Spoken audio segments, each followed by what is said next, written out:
And now I'm going to turn the floor over to Nick Gowing. And there are lots of ways I could introduce him, but the most fitting is that Nick belongs to the very select group of people who have been at every single Brussels forum. And I will say that Nick was the one who set the bar extremely high in year one with the style that you brought to this forum. So it's wonderful to be turning the floor back over to you, Nick. Thanks, Karen.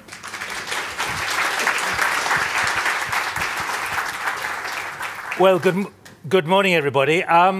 There is no panel. As I warned you yesterday, you are the panel. And this is a mystery session because I don't know which way it's going to go.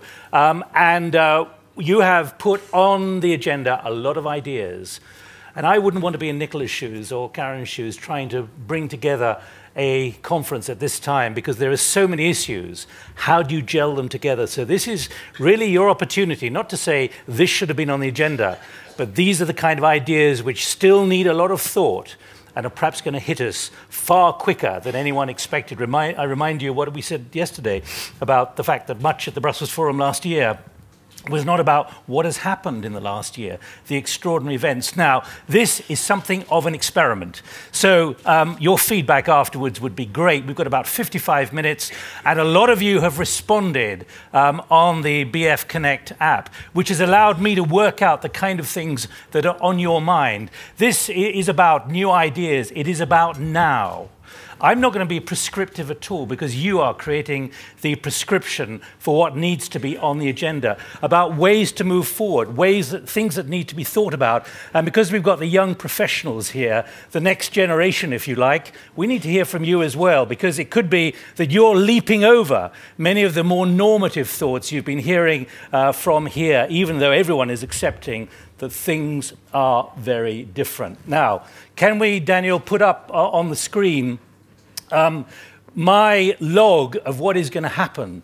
Because what I want to do in the first 20 minutes or so is use those of you who've already spoken through the public comments to put on the agenda things that you're concerned about. And then for the last half an hour, we'll have an open house, more plenary, which is designed for you to build on whatever subjects you think are appropriate, either here or not here. Now, has anyone got a major idea that they want to put on the agenda which they haven't bothered to put on the website or onto the BF Connect?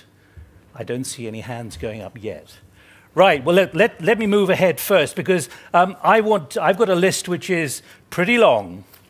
It stretches to a whole page, there it is, of those of you who've put on the agenda a lot of issues already. And I'd like to go to Monica Leroy, first of all. Again, I'm trying to put in create a certain kind of order here for the kind of things which will help frame each of the more detailed drill downs later in this session. Monica, where are you? Please, you are in the room, aren't you? Great. Okay, Monica, the microphones are going to have to move very fast during this because I'd like another microphone to go to Gulna Aibet. Now, Monica, you're from Canada. What's on your agenda? I want to ask a really simplistic question, but breaking it down over a few examples in the past year. And the question's ultimately, where is leadership coming from these days? If you look at what's happened with ISIL, the world slowly watched that situation escalate. No one really wanted to intervene until it was almost too late. And so now we're facing a different kind of conflict that we have to engage in. We look at the way the Ebola crisis developed last summer. You were hearing reports and people crying out for help back in April and May. And then the international community didn't decide to act until September before there was a major effort to come back. So it was a lot of cleaning up a mess that could have been prevented if we'd intervened earlier. I think Libya right now is the perfect example of the next crisis that we're going to be seeing develop. The international community intervened. They walked away. Everybody looked at the situation on the ground knowing that the militias were going to continue to be a problem. Nothing really happened to resolve it. And then we are facing yet another similar conflict where you have some of the European countries are starting to call for action, but no one really wants to deal with it yet, so it hasn't really become a crisis. So looking at major situations like this that are continually happening and the international community is just really slow to respond, where should we be looking to for leadership these days? Can you help provide an answer given where you work? Because you're inside an institution which should be thinking over the horizon. I'm actually doing a research project on thinking the unthinkable. What do you think the answer to your question is? I think it's exactly what this forum's here for. It's greater integration between the Western allies. There's a conversation about like-minded, about Canada and the US and the European countries coming together, but look at the response to Ukraine. You still have a significant separation between where Canada stands and where Europe stands and where the US stands. What about the business of leadership to understand and appreciate the enormity of what is changing? Isn't that the question you're asking? Is leadership able to cope with the level of and the volume of stuff which is on the agenda now? I would think that someone has to take on that role of leadership, because if no one is, if no country is going to, if no group is going to, if no alliance or coalition is going to, then we're going to continually be responding when it is directly affecting our own safety. All right, let's put it on the agenda there. Therefore, it's the first page. Gulna Aybet, can I come to you next? The microphone here, you have it, and also get the microphone to Orisha Luchevich from Chatham House. Where are you? Please, back there. Right, please. Hello. My question was about basically looking for our own blind spots, what these are, and it's the blind spots, I think, that make it difficult for us to read the virtual space, because we've been talking throughout this forum about finding new tools to deal with new challenges and trying to find new ways to tackle things that we're not really equipped to do. And I think the blind spot is basically coming from a comfort zone, in the sense that what really threatens, I think, the transatlantic core of a liberal world order is not necessarily those who challenge our norms, be that them powers like Russia or marginal groups like ISIS, but our own blind spots. Because the comfort zone, I think, in a sense, is still lingering on from the 1990s euphoria of that liberal world order's triumph. But although we tend to acknowledge that, you know, those were an exceptional 20-odd years and they're over, we still haven't really moved on how to engage our norms in a different way. And I think, you know, with the virtual space, I had a discussion about this with General Kimmett at RUSI about 10 years ago. And I think we really haven't moved on from that discussion much, in the sense that today we have a terrorist organization like ISIS that's actually behaving like a traditional one with a political goal in a geographical space, but they recruit in a virtual space like Al-Qaeda. And in this morning's session, we talked about how they are able to reach out to societies, to groups where people do not feel the legitimacy of the societies and the governments they live in. So my suggestion is basically three things. The first thing is we must try to find a way in European societies to combat Islamophobia and make it a hate crime like anti-Semitism, and find a way for Europe's Muslim societies to feel inclusive, not just call them when something goes bad. Tariq Ramadan also made this point. And the second point is we have to try to understand relationships that are being formed outside the transatlantic box, and try to understand why they're happening, and try to engage with those rather than dismiss them. For example, I was at a conference 2 months ago in Istanbul about the new Silk Road, and there were representatives from very high level, from China, from Serbia, and throughout the conference I didn't hear NATO or EU or transatlantic mentioned once. And finally, I think we have to find new ways to engage our values. All right.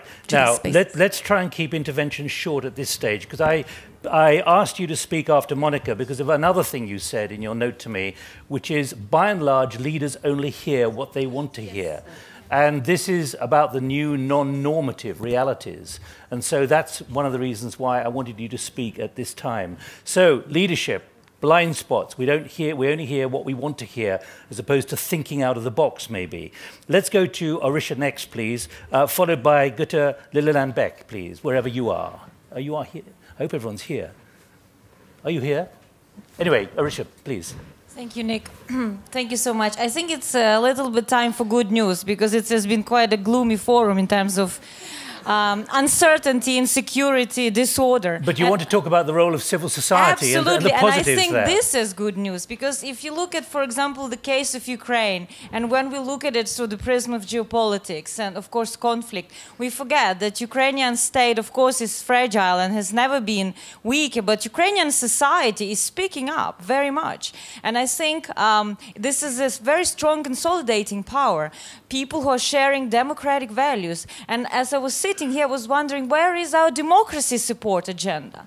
Where are these voices that we used to hear in the 90s in Central and Eastern Europe saying we need to support inclusive decision-making and not just be a binary, you know, a state to state or multinational. And I still feel that the forum is not inclusive enough in bringing these new voices, crowdsourcing, you know, social entrepreneurship. These people are changing Europe, the world, as we sit here. So I do believe that it's time to renew the democracy support agenda in the region, not to shy away and not to give up to Russian containment of democracy that it is trying to do in the region.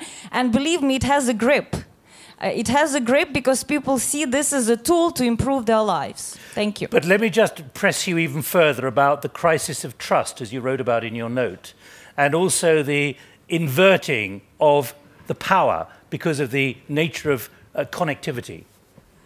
Absolutely. I think that a lot of people feel disenfranchised from decision-making, from official institutions. If you look, for example, in Ukraine, who people trust, it's the church, it's NGOs, and the parliament is on the last place. So I do believe that we as people, who a lot of us here are decision-makers in official institutions, should think about how we open up institutions to these voices, and not just to listen, but also to participate and to influence decision making. All right, there's a direction of travel here because I want to now go to Lutta. You're over there, and followed by Sonia Licht, please. Where are you, Sonia? At the back. Let me underscore that all the contributions so far have been from women. That's important. Well, thank you so much, Nick. My name is Gita. I'm from Denmark. I'm really concerned about the younger generation and how do they see the value of the transatlantic relationship. Because now we have the young professionals here, they've joined us, and I hope that some of you will skip in and give your point of view on the transatlantic relationship. But if I look around, I'm sorry to say, we have a lot of gray hair in here. And therefore, I think it's important to have the discussion about how to engage. There's a lot less at the moment than there was earlier. That's true. But one example is if you go to a Danish high school, you'll find a lot of young students, and they like to discuss about what's happening in Europe, what's happening with Ukraine, and so on and so forth. But this about having the transatlantic relationship, and how do we actually in Europe share the same values with the United States, with Canada, and so on and so forth. They don't discuss that, and they don't see it. So, and I don't have the answer on how to solve this, but I'm quite sure that it's not only in Denmark. We have this situation, so what can we do? And please, the young ones in here, maybe you can skip in and say some good recommendations to what we could do. But let me press you. Do you think they even recognize what you're saying? The young generation in here, yeah, I think I could do a vote, but I'm not going to embarrass anybody. I'm quite sure, but maybe also touching upon what the previous speaker said, maybe all of us being at the Brussels Forum, we really value the transatlantic relationship, but the ones that don't value it, they are not here. So we actually don't have their voices to be heard in this room. I'm sorry.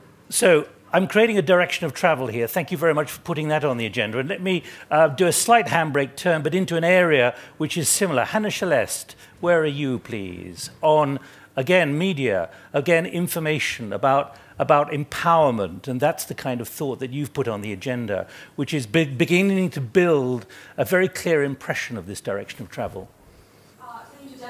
The question of the role of the media in the crisis situations as we have now, not only in Ukraine, but it seems to me that Ukrainian crisis just crystallized several of the issues that we were talking a lot in different other countries. But you'd accept that it's a very different media space, as the General in the last session were making very clear. Exactly. Because what I will put it was not just role of the media, but the disinformation that is spread and the gossips and how we, all of us, it is like the epidemic. We usually got some information that we spread, not always checking what that is.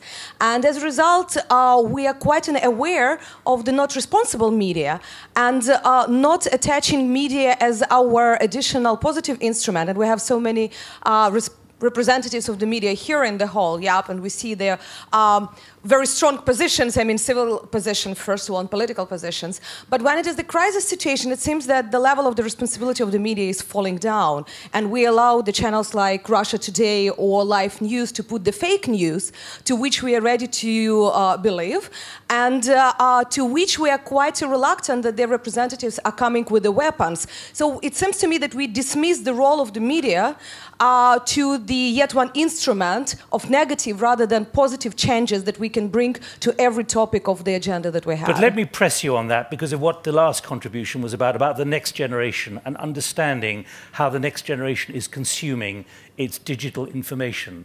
Try and gel what you've just said with this new challenge and whether you think it's being reflected in a forum like this.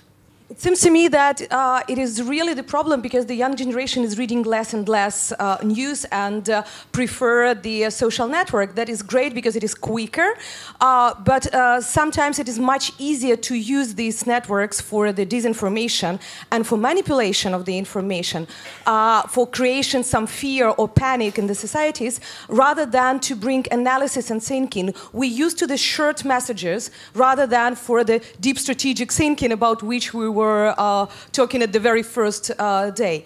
And it's always happened. And at the same time, for young generation, because most of them can use more languages and more tools, we definitely expect to be more open-minded for this information and to check it as much as possible sources, not to believe only the internal country, for example, information. All right. Let's move on. Sonja Licht. Where are you? Yeah. Over there? Yeah, you've got the microphone, good. Sonja, because again, moving in a direction of travel, you're talking about what you call the rising demographic deficit, not just in Europe, but elsewhere. Democratic deficit. Okay. Yeah, but you're right, I wrote it down wrongly. It's yeah, okay. Thanks. Yes, I must say that a few years ago, we in Central and Eastern Europe, but I would say also in Western Europe, were very surprised how few people go to vote in America. And we never thought that this is going to happen to us, but it does. And it does on several levels. I would like, for example, to remind you that in the last elections for the European Parliament, in Slovakia, one of those countries that was dying to become part of the EU, as is my country today, 13% of people went to vote. So something is very wrong, not with the people, but with the institutions that should be the epitome of democracy. And I am worried that exactly because of this, in fact, populism is on the rise. I must quote Ivan Krastev, who a few days ago said that since there is so much mistrust in elites, political and others, people, in fact, even those who want to win the next election, turn into anti-elitists, such as, for example, Syriza, Podemos, and so on. We'll see how much they will succeed to remain like that. But all in all, a huge democratic deficit in the institutions. Well, given where we started with leadership, understanding the new realities, what's your view, with your perspective, on whether leaderships get this credibility of the elites? Because again, it's part of this direction of travel which is coming out from many of the points which are raised. I think they have a major problem in communicating with each other and with their citizens. And I do agree with my colleague from the Chatham House. We have to go back to wonder whether a real dialogue between leaders and citizens can be established. I believe that type of dialogue is absolutely needed, because otherwise I don't see that the leadership is going to change. Too much wasted interests and not enough understanding for common issues. All right, that's a very important question. Can there be dialogue between the next generation and the current elites? Let's try and open that up before we have to conclude. So that's very important, what you put on the agenda. Can I go to Eugenie, please, to talk about the challenge of social inclusivity and also what you're seeing from your position in human rights here?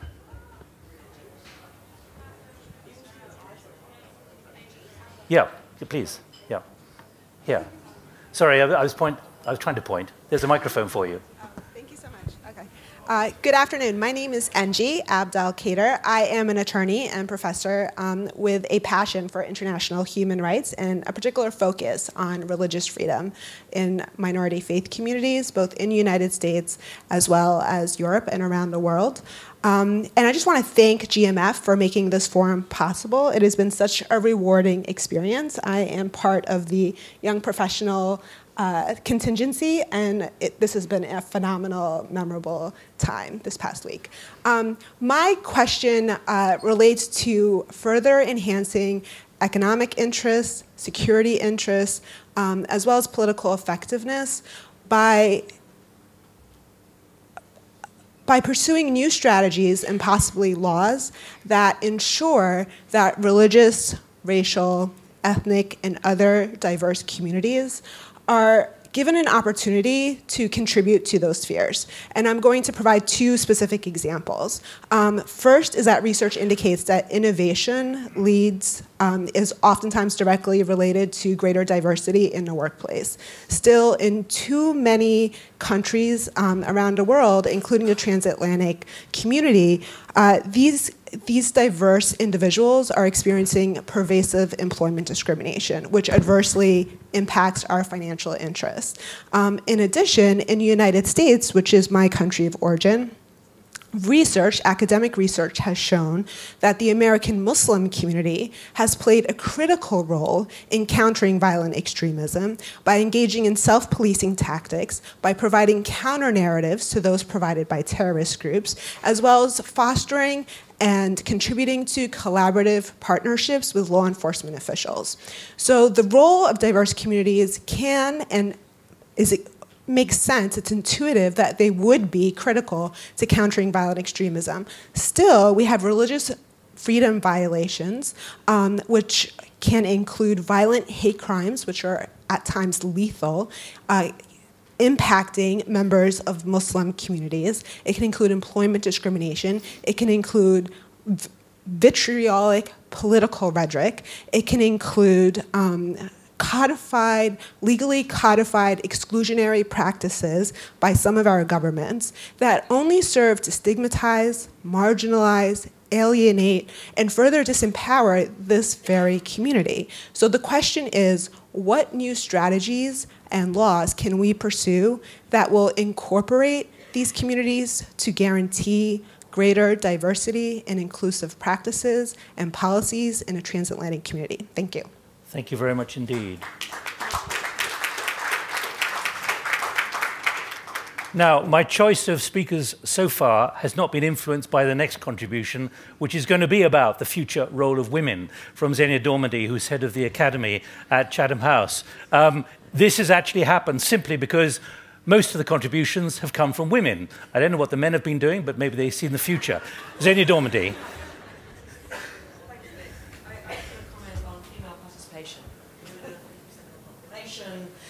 More than 50% of the population, more than 50% of those graduating from university are now women.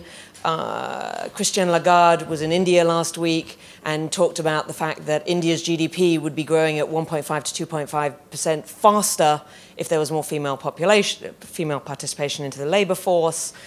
You look at the challenges that Japan has in terms of its demographics, and yet there's a very, very low level of participation by women. There's a whole set of challenges we face looking to the future. You look at the fact that if we invest in our development funds to women, they tend to get spent on things like education, healthcare, food, et cetera, et cetera. So the question in terms of an opportunity, if you will, is what would happen, how would it be transformative if women were participating in the workforce at higher levels than they are today? I find this scary because I remember the UN Development Report of 2003. Keep the microphone for a moment, Xenia. I remember the UN Development Report of 2003 talking about the need to see the potential for women. I was in Egypt last week for that amazing investment conference, and there, the sense that women are simply not being recognized as an enormous resource. From your position at Chatham House, do you see any change? Do you see significant change? Well, I mean, dare I say it, I've been coming to this forum for 5, 6 years. Look around the room. for those of us who were here 5 or 6 years ago, it is a very, very different crowd today, both in terms of youth, yes, we have a different group, but in terms of women, I think 30% of the people here are women. So yes, there is absolutely a change. What I'm interested in is if you look 10 or 15 years down the road, if you could get better inclusion, how would the world be transformed in so many areas? But again, before you sit down, because you are now doing work in the Chatham House Academy to develop new leadership skills, are you seeing an equality there of opportunity for women? I think it depends. You can't create a broad brush. Do we all? Does GMF, do others think about the fact that you want diversity, and when you talk about diversity, you mean diversity of age, you mean diversity of gender, you mean diversity of religious makeup, you mean diversity of culture? Yes, we all think about these things very hard. What we also know is it certainly is not happening pervasively around the world. It's not happening, you look at the tech industry, anybody who reads the American papers will see that in the tech industry, very, very low percentage of women who are engaging. So you can't make some kind of broad brush statement. All right, thanks, Anya. Now, David Johns, without actually having a word with you beforehand, from the young professionals, I was told that you have a significant amount to say, or at least a headline, about African-American education, and particularly education for women, and also diversity as well, and the opportunities which are not being realized at the moment, which need to be recognized. A lot of pressure as the first man to speak. Thank you for that. So I actually will honor the leadership of the women who have spoken, just expound upon many of the things they've said. I represent an office, the White House Initiative on the Educational Excellence for African Americans, and I have the pleasure of serving President Obama in ensuring that we do all we can to fill gaps for the communities that, as Angie spoke of, are often neglected and ignored. And so whether we're talking about women, whether we're being as inclusive as possible and talking about LGBTQI individuals, or whether we're acknowledging that all throughout the world, it's often the case that darker people have least access to opportunity, we have more work to do. And so 3 things that have been really important for us that I think should be included in this conversation again are 1, reframing the narrative. We have to find new ways to have these conversations, to move past the things that have not allowed us to be able to see each other before. The second thing, you can tell I care a lot about this issue. The second thing we need to do is have these conversations earlier. I appreciate the inclusion of the youth, but these conversations need to start well before we acknowledge as young professionals. There's a lot of tension, there's a lot of assumptions that have been made, and so we just need to do a better job of integrating in that way. And then the third thing is to make sure that we're being as inclusive as possible in terms of establishing and building new communities. And so it's nice for us to be able to come and participate in these conversations, but my question is, what do we do when we go back home? What's the challenge, though? Where do you see the resistance? Is it mindsets? Is it denial? Is it convenience? Is it overload among those who have to take decisions and embrace the enormity after Africa? After all, Africa now faces a massive demographic challenge. I think it's all of the above. And I think that we should highlight that there are people who continue to persist in spite of the challenges and how complicated and interrelated they all are, but it's all of them. But I think that if nothing else, what I've appreciated, especially last night, demonstrated in some of the night owls, is that people are willing to dig in and do the tough work. Okay, now I should tell you that Ian Lesser is sitting here, I think, and he's going to be chairing the next session after the next coffee break. You drink a lot of coffee here. About where the Brussels Forum will be in 2025. This is about now, so many of these things can still be addressed then. This is a sequence of two sessions. So we're not going to resolve a lot of these things, but we are putting them on the agenda, not least because everything is moving amazingly fast. And what I want to do, there are several points now about Europe and the concerns there, particularly, let me go to Todd Lindberg. Where are you, Todd? Please, over there. Can I come to you? Because you've made a point about really being very provocative. Is Europe going to have any relevance anymore? And then I'd like to go to Juva Janchikar, please. Well, I think we've all come through a period in which we've had a very positive story to tell about the integration of Europe, Central and Eastern Europe. We talked about Europe whole, free, and at peace. I just asked the question, does that have policy relevance in our discussion nowadays? And if it does not, what can we say as a concise transatlantic statement of what we are about and what we're doing? I think that's become a difficult question. And I think the changing security environment is something that's very much contributed to it. Tell us more, though. Why are you saying relevance? Relevance. Such a vast number of people in Europe, and so many relying on it, not least for trade and political consensus. Well, no, my point is not about the relevance of Europe. Europe remains very relevant. Well, you did say any relevance anymore.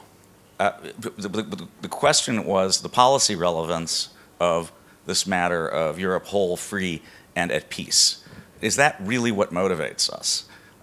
In some sense, the answer to this is yes, but it's not a guidepost in a way that's directed us eastward, in a way that directed us toward more rather than less integration, and one wonders what replaces it. All right. Let me ask you to take the microphone forward to Christoph from Marshall, please, because actually you go even further, Christoph. You actually talk about, is Europe about to unravel? Is the EU about to unravel? Let's have the microphone here, and then go to Dhruva, please. Yeah, that's very much on my mind at the moment. We are talking single issues like Ukraine, like Greece, and so on. But the much more fundamental question is EU-Europe, the European Union, as we know it, about to unravel? And the second question is that a situation comparable to US history between 1776, so after the Declaration of Independence, and the next 25 years? Against all probabilities, at that time, the US managed to form a union, to form a military, a currency, to defend their new political structure and prevail. The European Union is also a very young political structure, even if we think we know it for a lot of time. And the EU is now under similar threats: war, currency crisis, lack of inner unity. And it seems that the question whether the European Union prevails or unravels depends on preconditions which the EU is not able to control. Greek exit depends on the behavior of the Greeks. British exit depends on GB and the Tories. The Ukraine and the war coming closer to European borders depends on the behavior of Vladimir Putin. Of course, we have influence. There are good policies and bad policies toward Greece. There are good policies and bad policies towards the United Kingdom, and also to the Ukraine and to Russia. And in the same way, it's true whether Greece leaves the Eurozone or not, whether the UK leaves the EU or not, whether Putin takes Mariupol and other cities or not.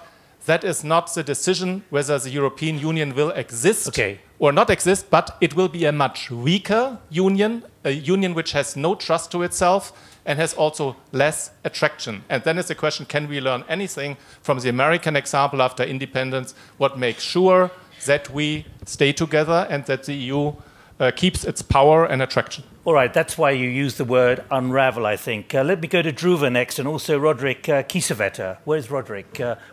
Okay, well, and where's Dhruva? Please, at the back. Thank you, Nick. Because you're talking, this is where the word I used earlier, demographic realities. Yes. And the challenge is, we're on Europe at the moment, putting a lot on the agenda. Yes. In the previous session, Steve Clemens asked what the top challenge was for transatlantic relations. And 50% of you polled said it was the economy. At one level, this is a somewhat strange conclusion to draw. The US and Europe are still the most prosperous societies on Earth. The reality is that the West, and Europe in particular, are slipping into a state of post-industrialization, and Europe much more so than the United States. And this means a world beyond manufacturing. It means new center-state relations. It means less militarized societies. And this is, in a strange way, uncertain, scary, and new territory for any society really to go into. Post-industrialization affects and is affected by politics, by economics, by social trends, but demographics are really inextricably intertwined with post-industrialization. And so how does Europe escape this fate? One that might be a comfortable future, but is also, in some ways, perhaps a stagnant future. Perhaps it is one that is in which Europe is less relevant. And immigration, education, entrepreneurship, technological change are all parts of the solution. I'm not sure what the recipe is for that. And there are no easy solutions. I don't think anybody, even the collective brain power of this room, would be able to come up with easy solutions to this.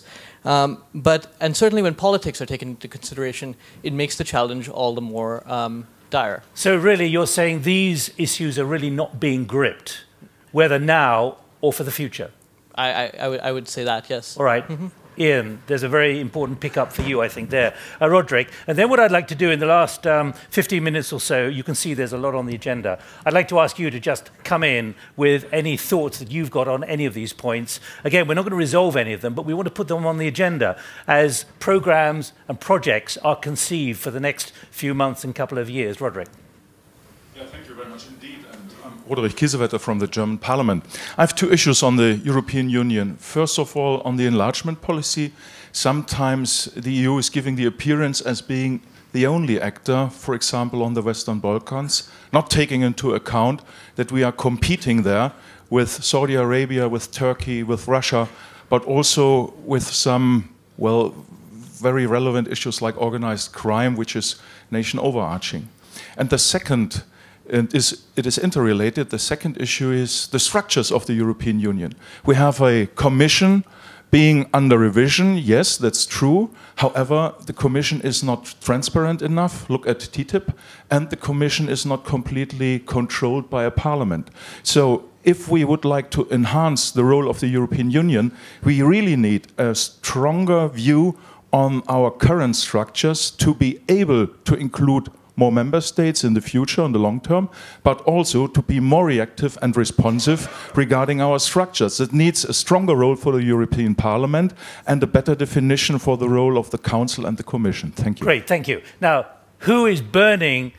I can see one hand going up. I hope you're not burning, but I hope, and two or three, what other things have we not put on the agenda, which we should have put on the agenda? And had you sent me a message, I would have already said it up to now. So let me take here and two here, and then we've got about 15, maximum 20 minutes. Can I ask you to keep your remarks to no more than a minute, please? All right.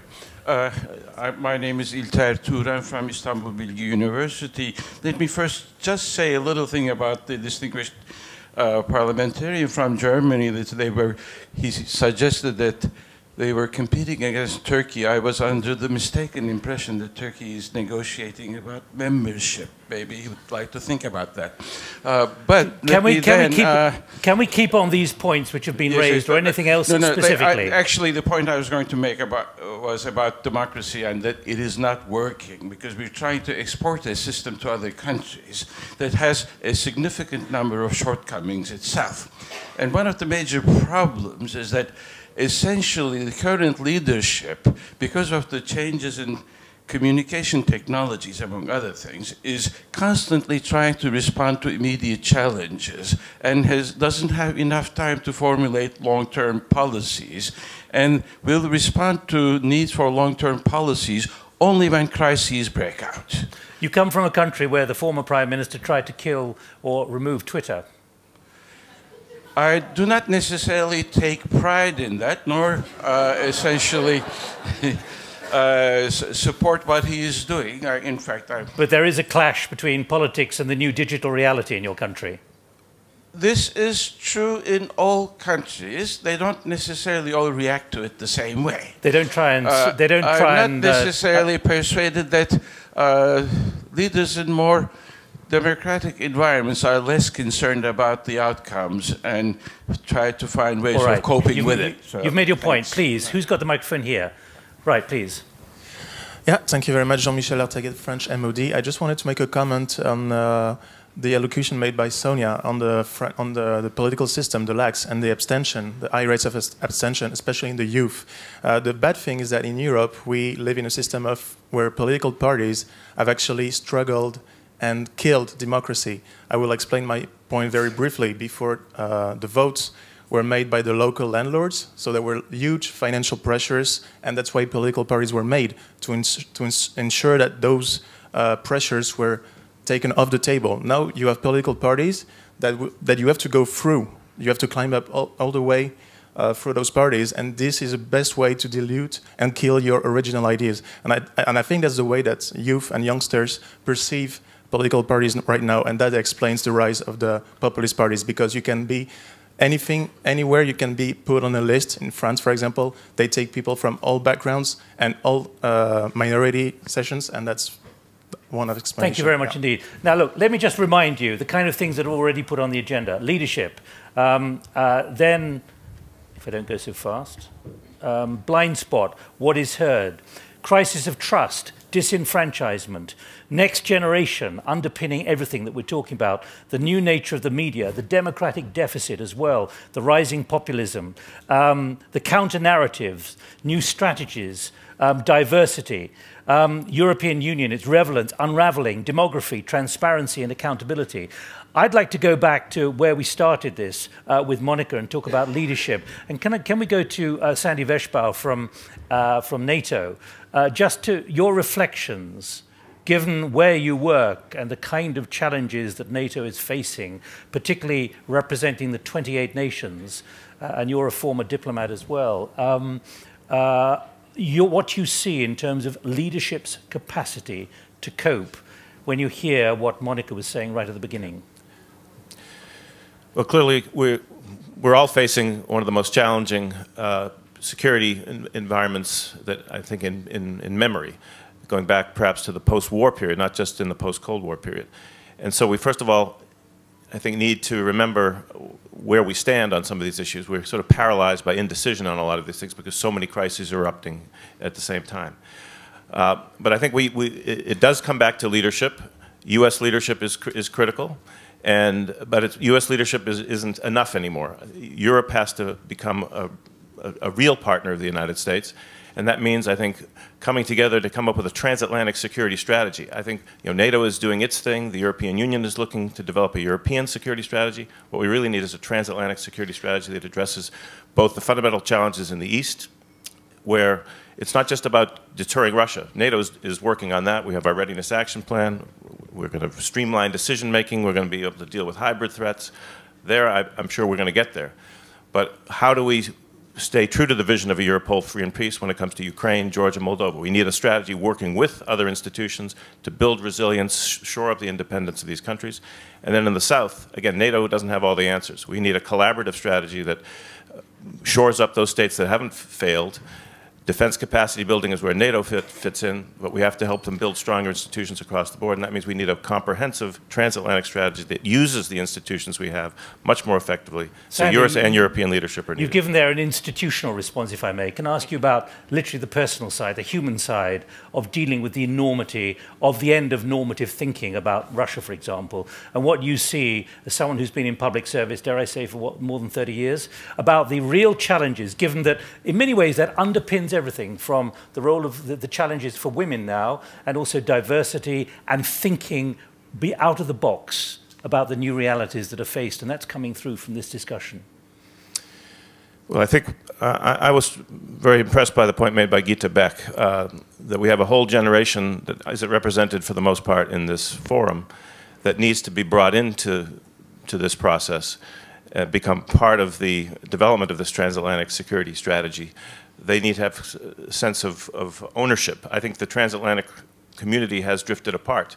It's not coincidental, perhaps, that most of the foreign students in American universities are from Asia and not from Europe. We don't have the same sense of common experience, common agenda, common values. So I think there's a lot that can be done to stitch together again a true transatlantic community, and we have to work starting with the younger generation. All right.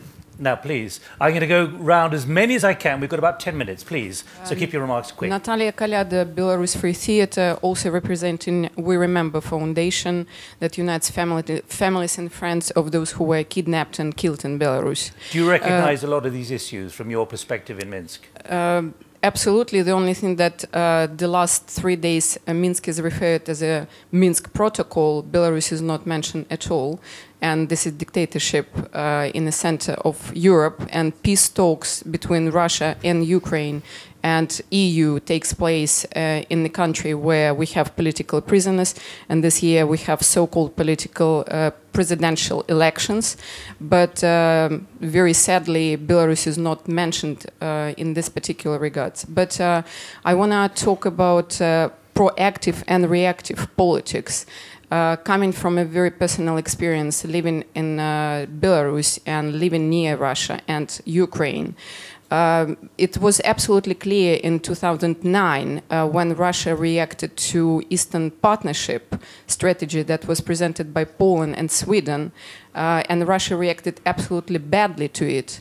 How was it possible for EU and American politicians do not reflect properly and be proactive and make a proper analysis to prevent what we have now with Ukraine? And today we have military bases in Belarus. And exactly because of that particular situation, the question is, how is it possible for Europe to exclude Belarus from that discussion? Okay, that's a very sobering reminder of what was missed and the challenges on leadership. Let's, can we move the microphone? Who would like to come in, please? Here first, and then pass it back and we'll come to you, please. I'd like to say something about ISIS and Russia. One of the earliest sessions I was in, a really important point was made, which I can't attribute because it was under Chatham House rules, but about how ISIS and Russia were linked by the fact that both had really lost in the globalization. They both lost out in a major way, which made them particularly dangerous because they have nothing to lose. And that was an interesting idea for me, because how do you fight back against people who are prepared to, who need to bend the rules of international engagement, revel in abusing human rights in the case of ISIS and in Russia, breach territorial integrity and lie, frankly, just constantly. And what I thought of were really two things. In addition to hard power and sanctions, which must be tools on the menu, first of all, projecting weakness back at people is really important. I think if these people are trying to project strength and power, we need to expose them for what they are, which is weak, brittle, perverted and nihilistic in the case of ISIS. I think it's really important that in terms of trying to fight back against recruitment, we show these organizations and movements for what they are. But let me ask you to go just one stage above that. What is the overarching conclusion that you draw about some of the issues we've put on the agenda here, particularly leadership, able to understand the enormity? Because as Monica says, we weren't even thinking about IS this time last year until they attacked Mosul. Well, I think we've got to emerge that leadership can emerge from strange and dangerous places, and ISIS is showing a kind of leadership. I mean, it's reacting in a way to a world order in which it feels that it can't react. So we have to be prepared to acknowledge that there are different kinds of leadership and hit back in our own way and expose these people for what they are. I mean, also, as well as exposing them, I think we need to work out how we can include the kind of people that they might gather as recruits in a world order, make them part of a successful globalized world, because that way we'll stop recruitment. All right, please, over there, the lady there, please, I can only just see you. Thank you very much. That was very exciting exercise, and I appreciate the organization. What I missed here is a bit of human dimension, and I think the added value of the Conference on Security and Foreign Policy arranged in the West should differ from the rest of the world. And what do you mean by the human dimension? Human dimension, let's take into, look at the... We're talking about women, we're talking about demography, we're talking about generations. No, energy security. There was nothing about what's happening, the implications of the energy trade for the country producer, for the people, for the on the other side. We have 100 political prisoners in Azerbaijan. It's a price which the people pay for the priorities determined by EU and in the Western countries in general. And it's very interesting that the countries who are outside of the EU, like Norway, they have much greater influence in normative area, in democracy promotion, and they manage to reconcile two irreconcilable agendas. And I think it's time to review the energy security concept. It should take into account necessarily, because the fact that nobody mentioned at this conference the implications of the energy trade for a country like Azerbaijan, which absolutely, and the government who arrested last year the leading pro-European actors in the country, because it was sure it can get away with that. I think it should be in the focus next time. And we're much less lucky than Belarus, because EU doesn't apply conditionality to Azerbaijan. Thank you. I've tried to summarize it up there as values being abused. In other words, there being no balance, which builds again on Belarus as well. Right, we've got about 10 minutes to run. You've got the microphone, then we're going to move it across there, please. Yes, my name is Carlos Alzugaray. I come from Cuba. Although my age will tell you otherwise, I am a rookie here. It's my first my first. But you do live in Cuba at the moment. I live in Cuba, of course. How did you get here? No, I mean that physically. How? Through Frankfurt. No. Through Frankfurt. Okay, because it's important, as someone who's been to Cuba on many occasions, it's not an easy place to get from. Therefore, the normalization of relations with the United States makes it a lot easier. No, I didn't mean that pejoratively. Thanks to the German Marshall Fund, I am here coming all the way through Frankfurt. Good. The first time Germany. From Germany, yeah.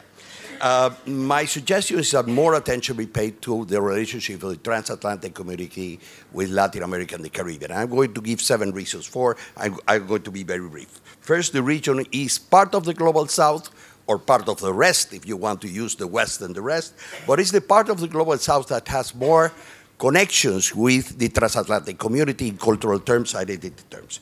It plays a pivotal role in the geography because Latin America both faces the Pacific, and we have seen that in all the conversation about the TPP, but at the same time, it faces the Atlantic, it faces Africa, it contains the main passage between the Atlantic and the Pacific through the Caribbean Basin, which, by the way, includes the Gulf of Mexico, and therefore connects the east coast of the United States, the Gulf of Mexico, and the west coast of the United States.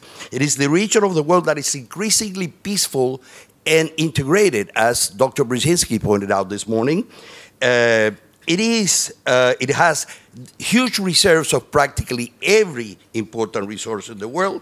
It has a cultural and historical connection with Africa, and Russia and China are paying a lot of attention to Latin America and the Caribbean, as demonstrated, for example, by the China CELAC Forum, CELAC being the new cooperation organization in Latin America and the Caribbean. Thank you very much. And I think that's very much something raising the flag, if I may say, to the GMF, which is about the role of Cuba in the Atlantic dialogues coming up because of what has changed now and the enormous potential there, as well as a place where peace is being made between the FARC and the government of Colombia. You've got the microphone next. Well, thank you. Thank you, Nick. Fred Tanner from the OSCE. I'd just like to combine a couple of points like leadership strategy with the Europe whole and free. I like this point about whole and free and the question of policy relevance, which leads to the question actually, what's the end game? What's the end point we want to achieve? It's not a divided Europe. A good strategy is not a strategy which leads to a new division of Europe. We need at a certain stage engage with Russia. Because we want to have a Europe, we want to have a European security not against Russia, but with Russia. And I think Dr. Brzezinski actually made that point in a different way on Friday at the very beginning. He said we need to accommodate Russia, but also draw red lines. To be very clear, where are the red lines? But I don't think we have spoken enough of where is common ground? Where can we start with Russia, not just outside, let's say Syria, Iran, right, but also in Europe to get eventually to this very nice vision of Europe whole and free with everybody on board. I just want to press in the last 5 minutes, who's burning to say something about the demographic deficit, the democratic problems, the problems of civilian power and citizen power, and the challenge there is to leadership, these kind of critical issues. And I'm going to go to one or two in the next generation here, and there's a gentleman at the back, but on these specific issues, because we are looking for really seismic issues which have got to be confronted, which maybe go well beyond Ukraine, Russia, and the current problems of ISIS. So this guy here, and at the back, please, and come to you in a moment. Hi, everyone. Can you keep yourself very brief? So very brief. I'm Carlos Menchaca. I'm a council member, local municipal government leader. And what we've done to transform, and I'd love to see this more and more across the world, and it came from Brazil, but participatory budgeting is a tool we're using where we're giving the public, our residents, whether they're documented or undocumented, even immigrants can participate in this process to make choices for municipal capital improvements to their streets, to their schools, to their parks. And we're engaging everybody, and the immigrants are the ones that are coming out in full force and bringing their voice to government. We're not just saying we're going to open the doors of government, we're giving them an opportunity to do that. And I think we need to take a page out of ISIS and say, we have, this is all homegrown. And I think we need to use the same tools they're using to offer a whole new bold approach to all of this. Wow, that sounds fascinating. Is it scaling up? Oh, absolutely. There were 3 council members. Now there's 23, and we're hoping that we take a whole part of the budget back to the people and let them make decisions. But that means that leaders like me, as council members, all the way up to the president, need to start giving up their power, and that's the only way we're going to see change. Fascinating. Here, and then the gentleman at the back. I'm Luis, I'm coming from Portugal. While we can speak about Russia, Ukraine, ISIS, we can speak about everything, but I want to speak about youth and the next generation that we're speaking over here, because we are always accused of, or we don't read news, or we don't engage in politics, or we don't vote. It's always our guilty. But I also want to ask you, the people that are here running offices, do you really know if you are able to engage young people in politics, in business, or not? Because I think that we have plenty of ideas, plenty of thoughts. We want to work together with everyone. We can't build this gap between generations. And we also want to boost the transatlantic relationship between young people, but not only to speak about business. Why we don't speak about startups, how to work together between venture capitals, between both sides of the Atlantic, how to have American companies hiring young people from Europe. So my challenge over here is that we have to work together more times, as GMF is doing here, but working together in business, in politics, in national parliaments, and the European Parliament. Thank you. We have 4 minutes left. Who's got the microphone? Have you got it there? And then we'll come here, please. Yes, well, I'm Pauls Bamenga from the Netherlands, a member of City Council Eindhoven. And I would like to talk about what I think that leaders need in this year.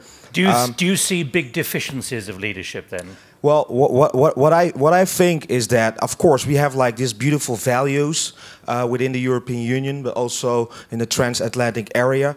But these beautiful values, such as human rights, such as human dignity, such as pluralism, these are very beautiful values, but we don't apply them.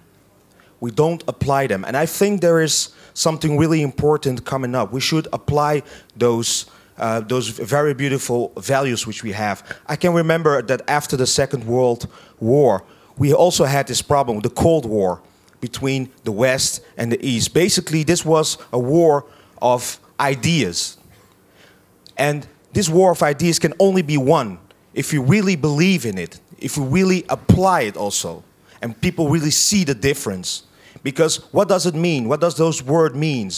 If we are talking about it, if we write about it, but we don't apply it, this word means nothing. All right. Do you feel under pressure now as a leader, an elected leader presumably, in your position in the Netherlands because of the way the public is now expecting you to be able to respond completely, perfectly, and in no time at all? Well, I don't feel at pressure, you know, because I try to lead. And this is the most important thing. I think there was a comment about populism. Leaders who are trying to say the best thing so that they can have as much as votes that they can. But I don't think that leaders should do that. I think that leaders should show the example. They should lead. And to me, to my opinion, leading means that standing for your values, standing for things which is important like human rights, and really try to apply them. All right, thank you. Please. I'm Johan Verbeek. I'm the Belgian ambassador to the United States. I wanted to say something about the need for making our democratic model more resilient. I have the impression that the transaction... Resilient without changing it, without changing it? Well, keeping democracy as a standard value, but make it more resilient. And I'm just going to give one single example.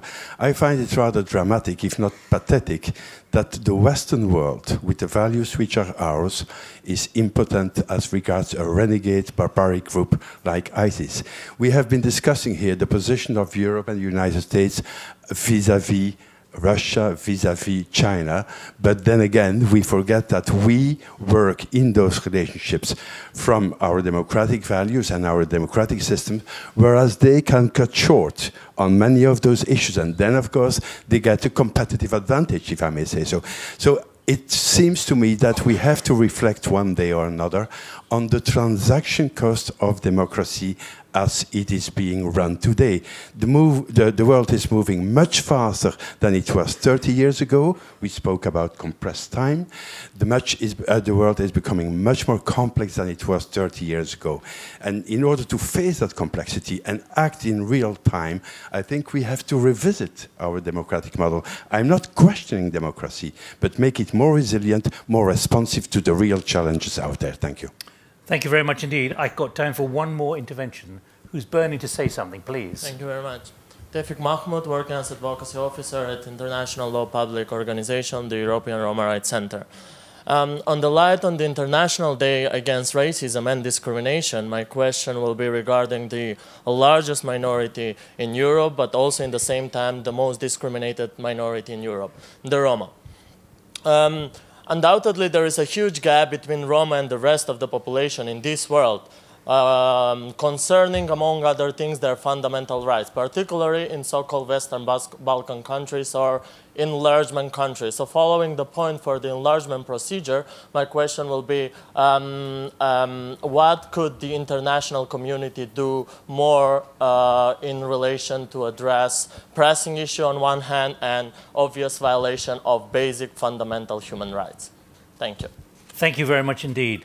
Well, I hope you feel this experiment has worked. I feel we've had a very rich series of interventions. I think we've had well over 20, and a lot of important ideas put on the agenda. I can flip through my little book here on ideas: leadership, blind spots, what is being heard. Russia, for example, in 08-09, how did leadership not respond? A crisis of trust and disenfranchisement. What about the next generation? Are their views being really embraced within leadership and the systems that are going to respond? Democratic deficit, rising populism, credibility of elites. Can there be dialogue? And I've misspelt there. I apologize. I do write English properly normally. Make democracy more resilient and more responsive. Counter-narratives, new strategies and diversity. So and particularly with women, opportunity and skills, there are some fundamental challenges here, which I hope we've put on the agenda for the German Marshall Fund through you, both whether you've got grey hair or you haven't got grey hair. This is about bringing generations together and showing the speed and pressure that there is for embracing many of these issues. Can I thank you all very much indeed for entering the spirit of this?